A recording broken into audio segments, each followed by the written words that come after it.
I am an artist? Question mark. Yes.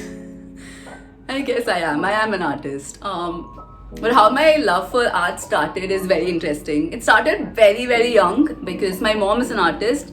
She used to do a bunch of things. She used to make her own jewelry. She used to do tangible paintings, and she used to do like tile paintings and like pottery and a lot of cool different things. I just sit next to her as a child and just see what she's up to and just play with colors because fun. It was just colorful and entertaining.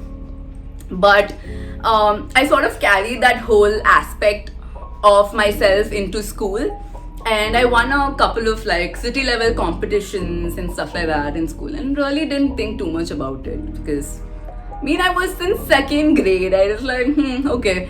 I just took the cute medals, this is lining up. I took it home. I'm like, okay, cool. I'm just gonna put it in my cupboard, and that's about it.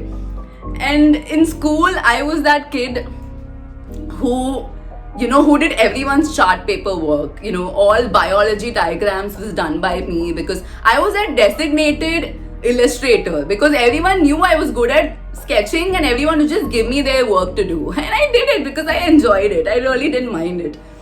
And I think around 14 is when I sort of took my inclination towards creative industry seriously. And I realized I want to definitely make something out of myself in that industry. And then later when I was 15, 16, I told my parents that I want to sort of like, study fashion design. And it took a little bit of convincing because I didn't really have guidance. Like there was this huge stigma around creative industry, still is to an extent, but back in like 2010, 2011, it was hardly known. And I did not have the guidance. No one was there to sort of steer me in like a path where I could survive a decent way. Like I didn't have any of that. So I had to sort of learn on my own.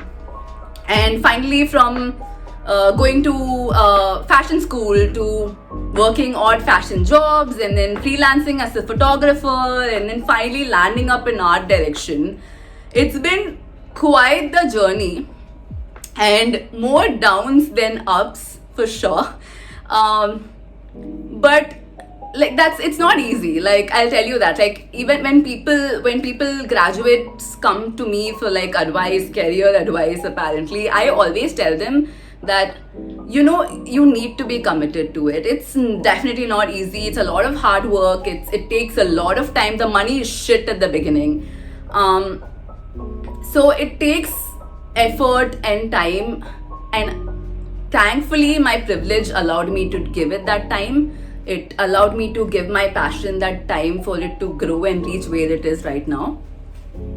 And another thing that I want to tell young artists or any artist who's sort of suffering from imposter syndrome like me, art is very subjective. Like art is not meant for you to belong. You don't have to put yourself into a box. It's about your essence and your spirit and your uniqueness, right? That's what art is meant to be about. And at the end of the day, not everyone will like your work, and that's okay. Like some will like your art and some will not. And what matters is that you find that balance, right? Like don't let people who don't like your art sort of put you down, and don't let people who like your art make you complacent. Like you have to find the right balance and take everything with a pinch of salt because the journey as an artist is quite hard.